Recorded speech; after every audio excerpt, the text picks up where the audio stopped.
اقوام متحدہ کے سیکریٹری جنرل انتونیو گوتریز نے پاکستان بھارت جنگ بندی کے اعلان کا خیر مقدم کیا ہے۔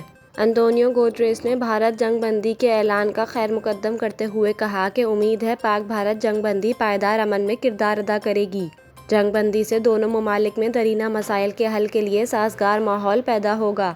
سعودی عرب کے وزیر مملکت برائے خارجہ عادل الجبیر نے نائب وزیر اعظم اسحاق ڈار سے رابطہ کیا اور اسحاق ڈار نے جنوبی ایشیا میں امن و استحکام کے فروغ میں سعودی عرب کے مثبت و تعمیری کردار کو سراہا۔ اس کے علاوہ متحدہ عرب امارات کے وزیر خارجہ شیخ عبداللہ بن زائد نے بھی وزیر خارجہ سے ٹیلی فونک رابطہ کیا اور اماراتی وزیر خارجہ نے پاکستان اور بھارت میں کشیدگی کے خاتمے کی امید ظاہر کی۔